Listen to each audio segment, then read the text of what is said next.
Boa tarde, pessoal. Tudo bem com vocês? Eu sou o Gustavo, professor de História. E hoje eu estou aqui perto do Forte de Copacabana, localizado entre as duas praias mais importantes, mais famosas da cidade do Rio de Janeiro, Copacabana e Ipanema. O forte foi construído no início do século XX e ele servia, em sua origem, para proteger a entrada da Baía de Guanabara e, por consequência, a cidade do Rio de Janeiro. O forte tem uma arquitetura que lembra bastante a arquitetura dos castelos e das fortalezas medievais. Isso porque, assim como o forte, que não é uma construção medieval, os castelos, eles tinham essa função muito importante que era de defesa, de proteção. Protegia os senhores feudais, a sua família, os seus vassalos e os seus servos. Os castelos medievais, eles representavam também o poder senhorial, o poder do senhor feudal. Quanto maior, mais imponente, mais protegido fosse o castelo, mais importante era considerado aquele senhor. A vida no feudo girava em torno do castelo. O castelo representava não apenas a proteção, mas também o poder do senhor feudal. A sociedade feudal, ela começou a se formar com o declínio do Império Romano. Naquele momento, as cidades começaram a sofrer saques, invasões. Lembrando que foi um momento das migrações dos povos de origem germânica para dentro do território do Império Romano. Os moradores da cidade, então, assustados com aquelas incertezas que prejudicavam o comércio e o artesanato, buscaram refúgio justamente no campo, nas áreas rurais. Os historiadores chamam esse longo processo de ruralização da economia. Quando as atividades urbanas deixaram de ser muito importantes na Europa e a agricultura e a criação de animais, ou seja, atividades rurais, tornaram-se muito mais importantes. A sociedade feudal, por isso mesmo, é considerada uma sociedade agrária, baseada no trabalho no campo. A sociedade feudal reunia tradições de origem romana e de origem germânica. Do lado dos romanos, a sociedade feudal herdou o colonato. O colonato era um trabalho obrigatório que os camponeses tinham que prestar ao seu senhor. Outra característica, desta vez de origem germânica, era a fidelidade, as relações feudo-vassálicas, que vocês já viram comigo nas aulas passadas.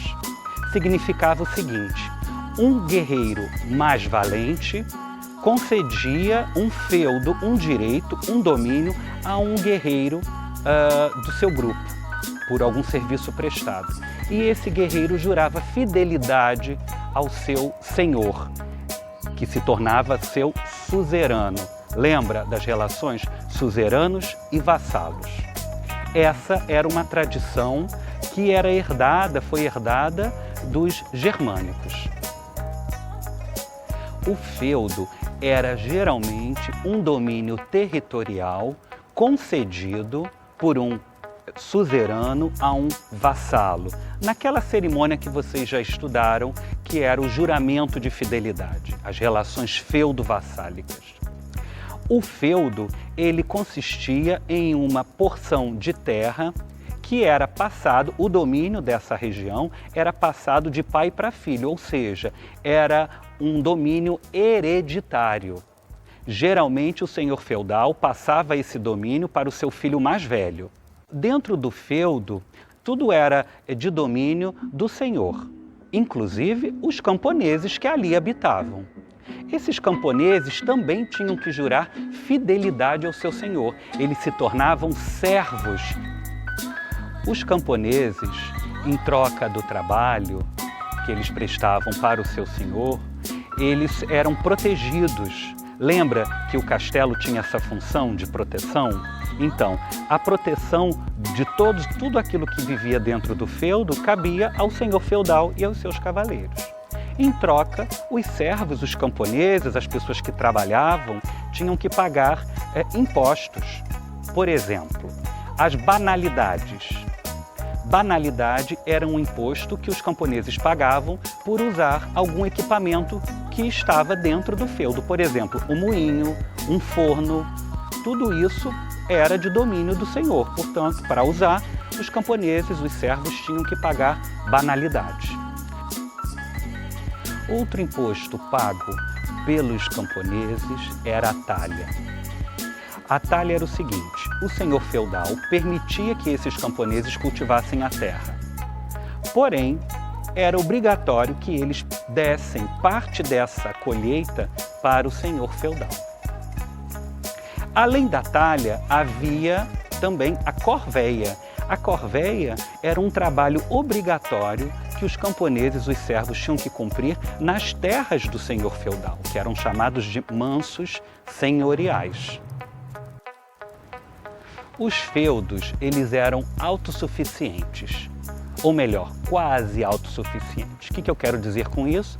Que tudo que os camponeses e o senhor feudal e sua família necessitavam, quase tudo era produzido no próprio feudo. Então, havia pouco comércio nesse período. O comércio, a troca de mercadorias, só vai aumentar no final da Idade Média, lá pelos séculos XII e XIII.